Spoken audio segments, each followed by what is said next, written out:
결실의 계절 가을. 나이스. 흙을 파고 만지며 키워온 작물을 직접 손으로 거두고 있는 농부들이 있는가 하면 실내에서 식물의 성장에 알맞은 환경으로 제작된 기계로 작물을 관리하는 농부들도 있다.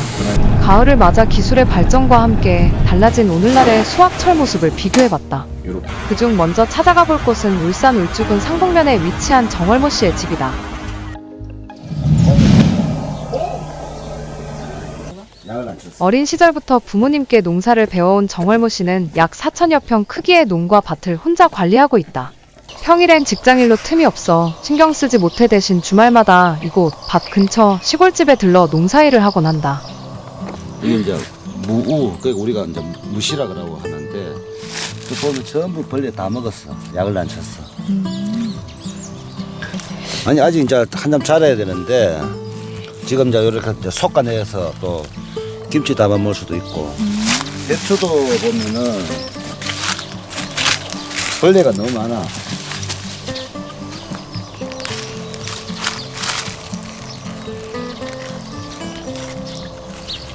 이거 보면 또 벌레 한 마리 생겼네. 약을 안 쳤는데 소주하고 물하고 타서 뿌렸더만은 처음에는 벌레가 생기다가 지금은 이제 벌레가 좀 안 생기고. 그러니까 약을 안 치니까 이렇게.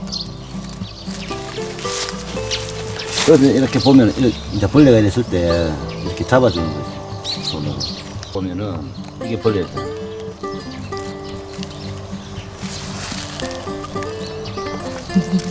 배추벌레 이런 거 있으면 이제 이렇게 잡아서 죽이고. 그 이제 약 소주하고 물하고 타서 좀 뿌리니까 네. 그나마 배추가 좀 좋아졌는데, 예전에는 다 이 약을 다 쳤다고. 아니 이거는 계속 나와. 고추를 먹으려고 했는 거고, 네. 이제 다른 밭에 가면은 했는 건데 고추가 이렇게 되게 좋더라고. 1000평 정도 넓이의 밭에는 현재 간단히 내 식구가 먹을 정도의 작물만 되게 심고 좋다. 키우고 있지만 은퇴 이후엔 모바일로 계속 간편하게 열리고 있고. 내부 환경 조절이 가능한 비닐하우스를 만들어 규모를 키울 계획이라고 한다. 와, 크다. 이거는 거는 이제 따가지고 네. 나중에 이제 호박죽도 해 먹고 하는 거지. 사과는 저게 익은 상태. 아니 사과는 품종이 다른데 아. 올해 약을 안 쳐가지고 엉망이. 보통의 사과와 품종도 다르고 농약을 전혀 치지 않아 모양도 색도 특이했던 정신의 밭의 사과. 곁에 심겨진 잘 익은 왕대추와 함께 일과 도중 틈틈이 깎아 먹으면 그렇게 또 맛있을 수가 없다고. 이외에도 양파를 심거나 고추를 따는 등 여전히 할 일이 많지만 급한 것은 아니라 조금 뒤로 미뤄두기로 했다. 그리고 바로 돌아서 논으로 향하는 길.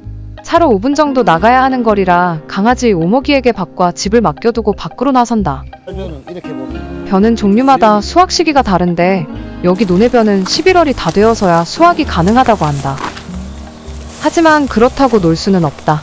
수확을 준비하는 정씨의 논에서는 이후 기계가 들어갈 수 있도록 도랑을 파고 물을 빼주는 작업이 한창 진행 중이다.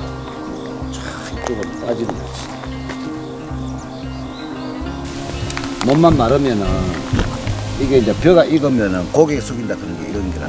왜냐면 여기가 이제 무거우니까 그래서 이렇게 뜯어가지고 입으로까 확인을 하는 거지. 어느 정도 익었다는 것을 갖다가. 그럼 단단하면은 지금쯤은 이제 벼를 빼도 되는데 기계가 못 들어가서 못 빼는 거지. 다른 쪽에도 논이 있다고 해 소개해 주시기로 했다. 아까 논과는 확연히 다른 빛깔. 먼저 본 논보다 모를 일찍 심기도 했고 벼 품종이 다르기도 해 곳곳엔 이미 수확을 마친 논이 보이기도 했다. 두 줄, 세 줄씩 이렇게 나락을 비고 네. 여기 이제 도랑을 아까 그 해놓은 것이 도랑을 하려고 이제 작업을 하고 있고 가까이 가보면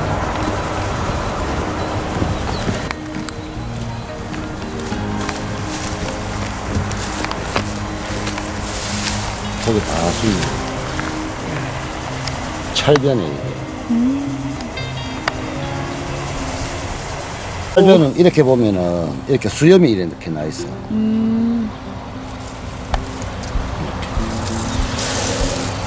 이렇게 보면 여기 이래 보면 수염이 없잖아. 맞네. 여기는 나락이 다 익었기 때문에 비도 상관이 없다고. 물이 마를 때까지 이제 기다리는 일만 남았지만 틈틈이 논에 들러 피를 뽑아주거나 막힌 곳을 뚫어주는 작업을 하는 데엔 아직까지 사람의 손이 필요하다. 몇 년 전까지만 해도 병충해를 막기 위해 사람이 하루 종일 밭에 붙어 있어야만 했지만 개량이 된 종자를 심기 시작하면서 일이 절반 이상 줄었다. 주말밖에 일하지 못했지만 덕분에 유난히 작황이 좋았던 정신의 밭에 고추가 창고에 가득 쌓여 있었다. 하지만 아직 더 수확할 것이 남았다고 서둘러 밭으로 돌아간 정신은 고추로 빼곡히 채워놓은 밭에서 남은 작업을 이어나간다. 정신은 비록 지역 농민들을 도와주는 지원 제도들도 늘었고 기술도 발전하긴 했지만 날씨 같은 여러 요소의 영향을 많이 받는 일인 만큼 충분한 공부와 경험이 필요한 작업이라며 예비 농부들을 향해 주말 농장처럼 작은 규모로 시작해 천천히 크기를 키워나가길 바란다고 말했다. 그렇다면 땅에 직접 농사를 짓는 농부들과는 달리 실내에 설치된 구조물에서 농사를 짓는 스마트팜의 가을은 또 어떤 모습일까? 20여 평 남짓되는 작은 공간에서 매월 300kg가 넘는 상추를 재배 중이라는 인천면의 한 스마트팜을 찾았다. 여기는 그 유럽 상추를 키우는 공간이고요. 보면은 가장 이제 특징적으로 나오는 게 수경 재배라고 해서 이제 물 속에서 이렇게 키우는 이런 식으로 이제 뿌리가 이제 영양물에 노출이 되어 있고 그런 식으로 이제 우리가 보시면 되게 튼튼하죠. 그래서 이렇게 우리가 자라나고 한 요 정도 크기가 되면은 저희가 한 100g 정도 보는데 이때 이제 수확을 합니다. 그래서 보통 이제 상품이 나갈 때 저희가 많이 테스트를 해봤었는데 이렇게 포트만 잡고 이렇게 뽑은 채로 이게 뿌리가 있는 상태로 이제 이렇게 되면은 보관 기간이 아무래도 한 뭐 일주일 정도는 최소 더 얘네가 싱싱하게 보관이 돼가지고 이렇게 해서 이제 상품을 판매를 하고 있고요. 그래서 여기 뭐 공장 자체 이제 농장의 온도, 습도, 뭐 이런 CO2 이런 것들이 좀 자동적으로 조절이 되게 얘네가 좋아하는 온도와 습도와 뭐 이산화탄소 농도가 있거든요. 그거를 맞춰주면은 아무래도 좀 문제없이 잘 자라고 또 그렇게 잘 자라면은 계획적으로 생산을 할 수 있는 스케줄링을 할 수 있습니다.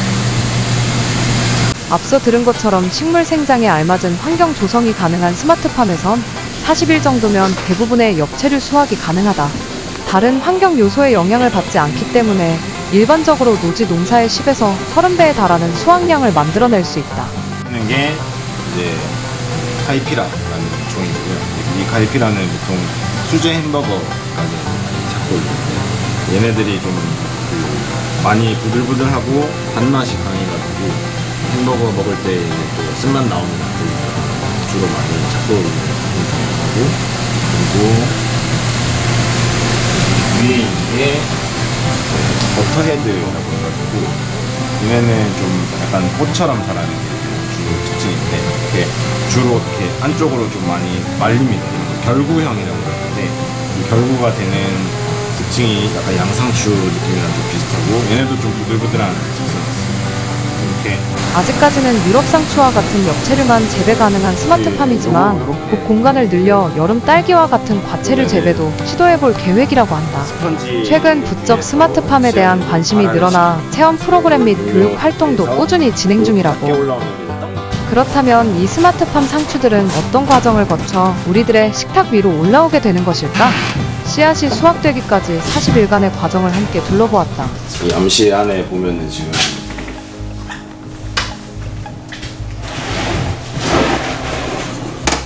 이렇게 지금 씨앗이 다 심겨져 있거든요. 보일까요?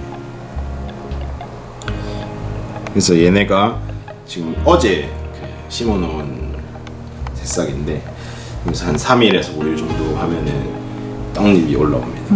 그래서 떡잎이 올라오면은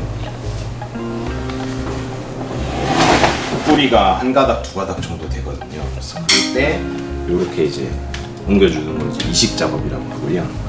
그래서 여기 보면은 이런 식으로 이제 뿌리가 있죠. 이제 이 뿌리가 그 뿌리의 그 성장에 따라 얘네가 정식이 올라갔을 때 얼마나 빨리 자랄지 좀 가늠을 할 수 있는데 지금 얘네들은 혹시 좀 한 일주일 더 키워야 됩니다. 일주일 정도 더 키워가지고 뿌리를 튼튼하게 만든 다음에 정식으로 넘어가가지고 작업을 하고 있고요.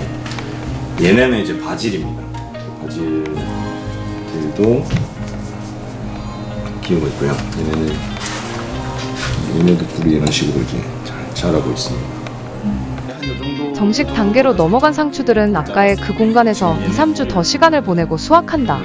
이와 같이 정식 작업을 거친 뿌리 하나를 한 포트라고 잡았을 때 10,000포트 정도를 관리하는데 필요한 인원이 고작 한두 명이라 하니 초반 시설만 잘 갖춰지면 충분히 안정적인 수확물을 얻을 수 있다. 하지만 아직까지의 기술론 시장에 완전히 보편화되기엔 어려움이 있다.